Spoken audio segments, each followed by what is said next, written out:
The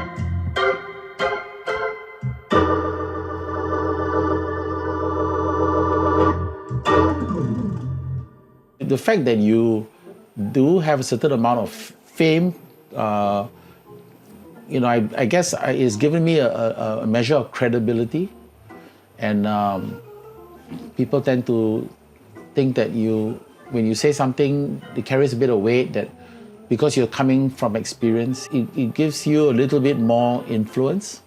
When this so-called thing called fame,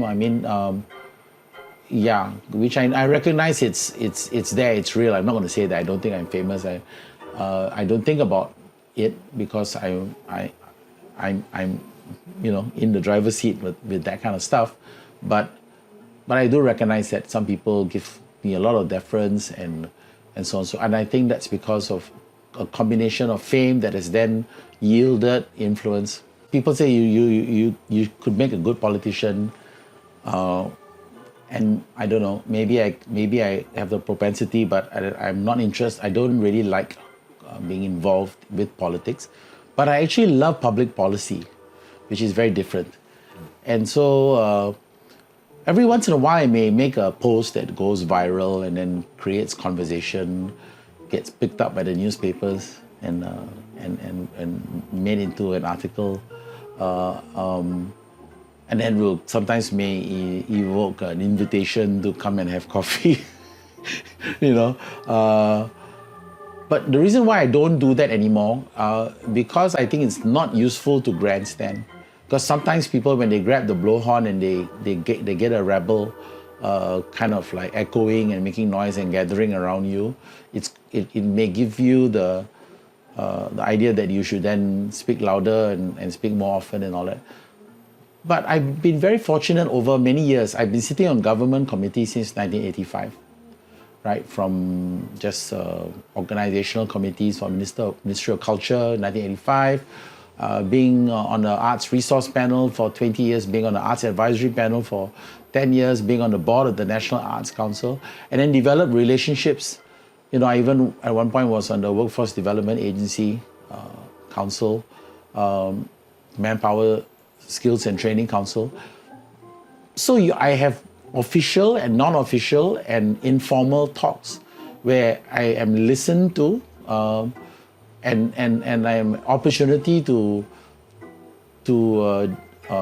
discuss with people who may be influential or sometimes even those people who are in power. So I find that I don't need to therefore grandstand. I can WhatsApp certain leaders and then be asked to sit down and have a cup of coffee or whatever it is and discuss my ideas. Sometimes there's no resonance, and so, but at least I've had my chance to say my piece. Sometimes there's resonance, and then you find that the team who support the people I talk to will engage with me, and I like it this way. I don't need to have any titles or be in any formal committees, but this is wonderful that at the age of 65, one of the things I'm really very grateful about is that I'm treated like an elder in the country, that I'm given an opportunity to share my views. When I was in my teens, late teens, I was starting to be a musician, so I wanted to win a Grammy, I wanted to win an Academy Award for Best Music Score, and I wanted to play on the main stage in the Monteiro Jazz Festival. So I only achieved one, which was Monteiro. I sit on the voting panel for the Grammys, but I've never won or been. I've only crossed the first round about 3 or 4 times. I've never been nominated. And I think, it's just a pipe dream to even think about an Oscar for music score. But now I'm writing music, and I'm now in touch with a Hollywood film placement company who wants me to write regularly for them. So never say never, but it's no longer the impetus.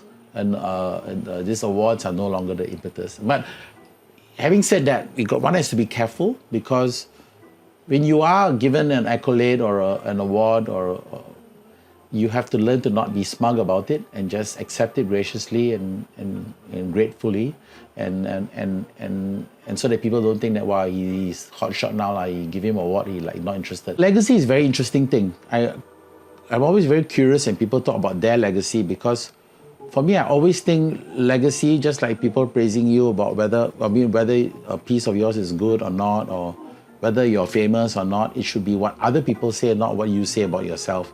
And I have always felt, I don't say this so much nowadays because I don't want to insult anybody, but I think that legacy is something that we shouldn't talk about for ourselves.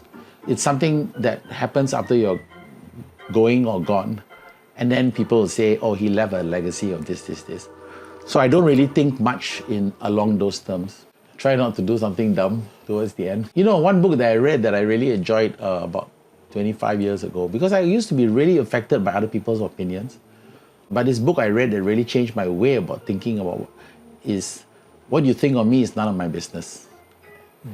And it was a very powerful book for me.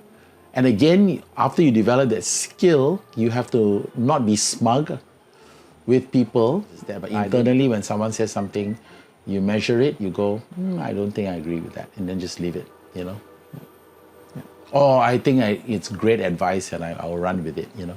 I do things sometimes in a kind of haphazard way, but I think observing myself and my trajectory since I started, I still feel I'm on the ascent.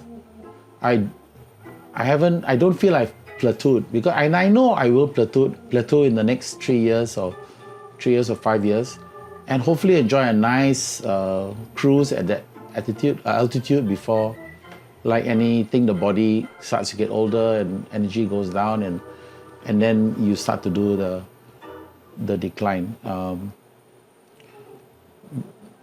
So I don't really have a plan, so to speak. Like now that I have this new skill of writing for Lodge Ensemble, just like I practice the piano, I now practice, I'll just start a piece that I haven't even been commissioned to do. So I'll just sit down, I'll doodle, and I'll find some nice ideas, and I'll open my orchestration notation software, and I'll start writing for no apparent rhyme or reason. I don't need a project now to do, because I want to do two things. I want to get faster at it, because I'm now relatively still slow. You know, and you know how it is with certain skills, the more you do, the faster you become. And at the same time, just start to write pieces that I just write and put aside, that maybe some school band will play 20 years from now, or whenever I'm gone or whatever. So then I don't really work just because I have a project now. Symphonic jazz, this is my next frontier. A lot of people say 75 is when the vigor, if you're lucky, that's when the vigor will last until. And I want to use this vigor that I have now to really make symphonic jazz something, and make Singapore the capital of symphonic jazz for the whole region.